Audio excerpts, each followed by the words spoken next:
So you want your tile and grout clean, but you have some missing grout in your home. At least that's the call that I get from folks who would like their floors cleaned and sealed, but yet have missing grout or grout that's chipped out or a slight repair in one area. But that's always the real question. How much grout do you have missing in your home? So let's say I'm doing 1,000 square feet of tile and grout cleaning, and there's only like 3 or 4 areas of missing grout, literally by like that much actually missing. Okay, I always suggest to people that's nothing for 1,000 square feet. Let's go to work, and when I'm done, then grout should be repaired. There may be other areas that actually have missing grout that have disintegrated or powdered or for whatever reason are going to uplift. It doesn't really have anything to do with tile and grout cleaning service, at least the one that I bring. So keep that in mind when you call me and you say, well, I have some missing grout. Is that going to affect the cleaning and the sealing end of the deal? Typically it does not. Okay, now if you have 4 dogs in the house and they have really long claws, then I definitely recommend to take a look at that first, or actually some people send me photos of what can be done. And the first thing I suggest is, if it's really bad and it's in multiple areas, or maybe it's even a little small areas like kitchen area where the dogs walk the most, to the back door or the garage door, wherever they might be walking to and from, going outside, I usually see that problem. So I'll usually tell them, don't regrout sometimes until I get there if it's a smaller area. So if I see 1,000 square feet in your home, like all on the first floor, then yeah, you might want to wait till I get there and visualize that, and we may be able to clean. And then when I'm done, you can get the idea of the color of the grout, because sometimes the grout is so dirty it's already discolored. You want to match the grout. You have no idea what the grout color is, or maybe you know the grout color, and then when you go to match it, it's still wrong.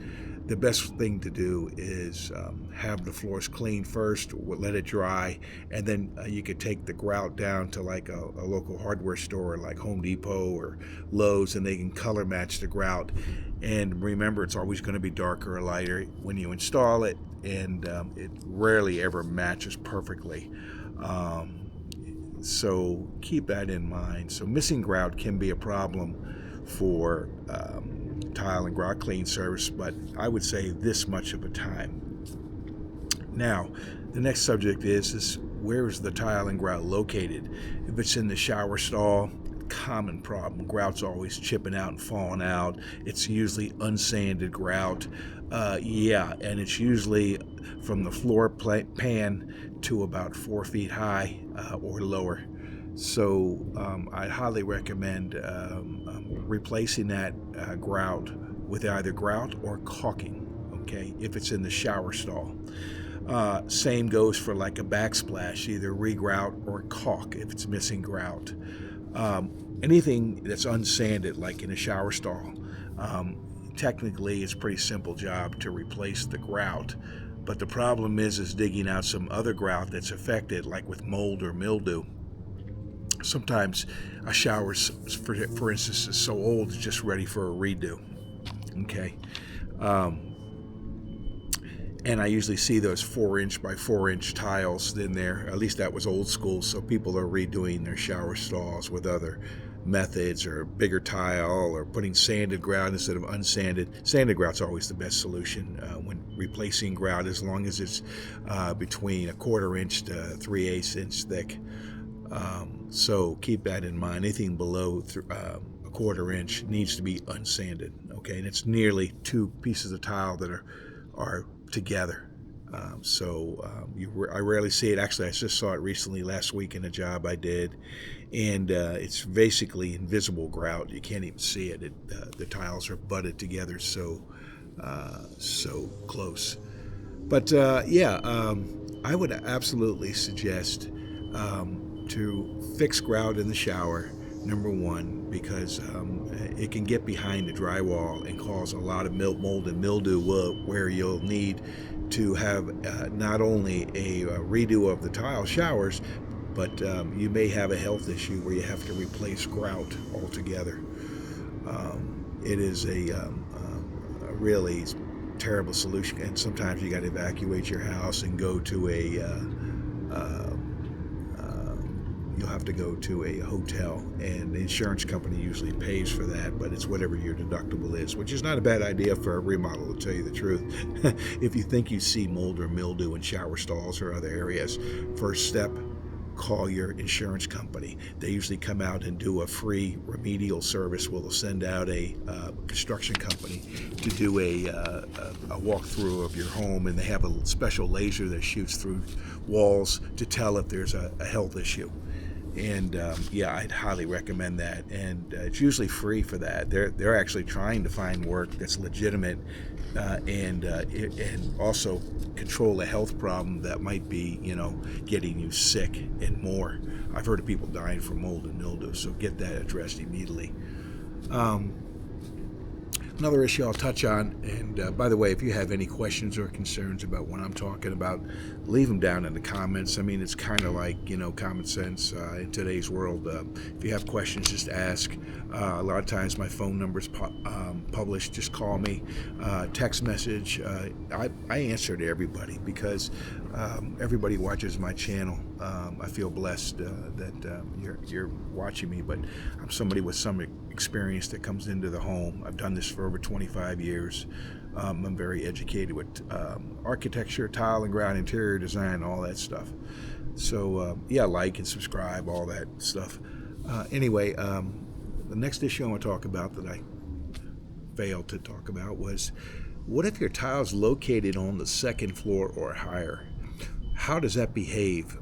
Is there like a lot of cracking grout that's going on up there versus downstairs on a concrete post-tension area? And the answer is yes. Grout breaks up a lot quicker upstairs, especially on, like, that's what I call a subfloor. It's wood and plywood, and sometimes they put down wonderboard. Even if there is wonderboard, it bounces up and down every step you take sometimes, and other homes are built better than others with better and tighter construction with screws or nails, 2x8, 2x10, 2x12 construction. Every home builder builds a little bit different, and nowadays they're cutting cost. So whatever's cheapest for them to build, which you can't see as an incoming homeowner, I don't care how much the home is worth, $300,000 to $10 million. The builders are out to make money. Very few builders build a quality project, but it's not just that. It's just the way construction is. When you go up a stairs to a second or third or beyond floor, it's levels that bounce, and our earth moves. Okay, our land moves underneath the house. Even with post-tension concrete, a 32nd of an inch can actually crack grout pretty easy. Surface cracks, they call them, and more. I see a lot of that too. That's another subject I'm going to hit on right here. Raising tiles, they call it tenting of tiles. That happens from a lot of reasons: bad install, wrong product, wrong way to lay tile and grout. There's a lot of issues for that, but yeah, second floors for tiles, tough.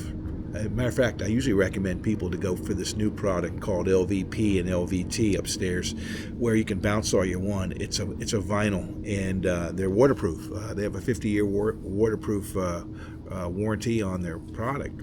That's a great product. I mean, I'd put that in my bathroom. And by the way, they sell it in very large, like vinyl linoleum type of pieces.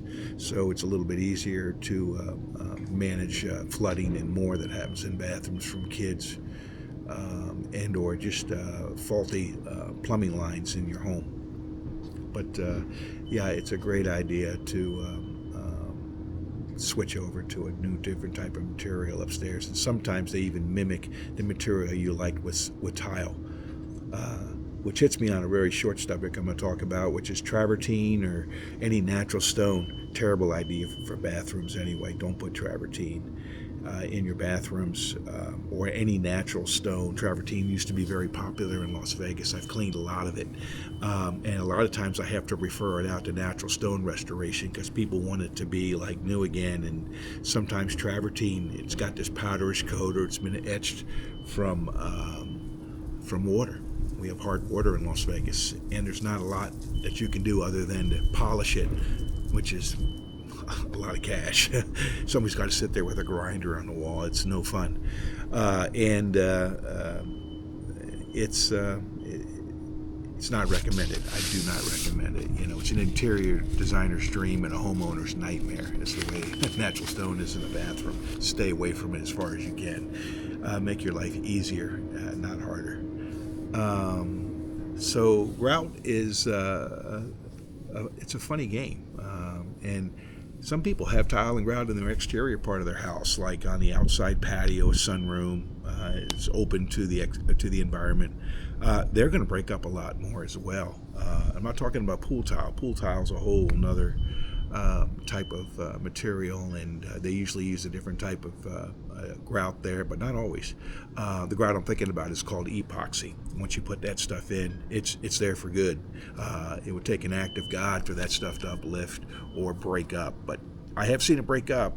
You'll see it mostly in commercial kitchens and but overall, no, the grout, if it's not epoxy, it's going to break up eventually. And if you have it outside in your outside walk areas, it's exposed to the sun and weather. Not a great idea.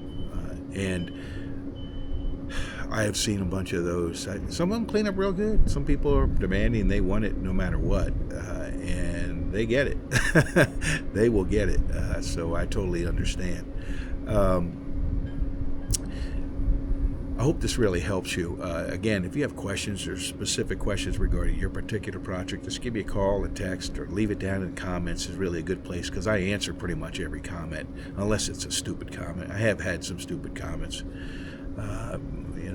especially new homeowners. New homeowners are really naive. They have no idea about how to take care of floors. The builders tells them to get down to ground and use vinegar and Clorox and other crazy products that all they do is ruin their floors and deteriorate grout and permanently discolor it. Don't listen to your builder. Don't listen to a tile layer. Only thing tile layers are good about is knowing about grout. They do grout. And remember, grout is a physical mixture. If it's not mixed correctly, you could have improper grout laying, which happens with a lot of new homes here in Las Vegas, Nevada anyway. Terrible jobs. And they take the tile to the woodwork edge when it's supposed to go underneath the woodwork all the way to the drywall edge. If you bought a home here and it hasn't been built yet and you order tile, make sure to tell your builder you don't want the tile to the woodwork edge. You want the tile to the drywall edge and let the woodwork overhang. That eliminates a grout line or a caulk line, okay? Anyway, that's a really good tip for you. Alrighty. Again, I hope that helps you. If you have a specific question regarding grout or area or level or unsanded, sanded, or epoxy, I'm probably a good guy to talk to about all that. I've seen a lot of it. I've had people accuse me of my machinery uplifting grout.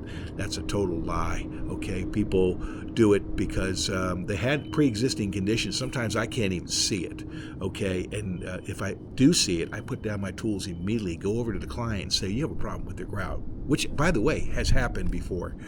Very few times, but it has happened where I can't just clean floors. It gets in the machine anyway. It sounds like a concrete mixer if I'm sucking it up into my machine. So I don't want that in my machine. I'm not going to ruin your floors. I'm there to treat your home as if it was mine, okay? I think that sometimes there's a misunderstanding that I'm out to ruin people's floors, and there's always this many people out there that are, they're quick to accuse.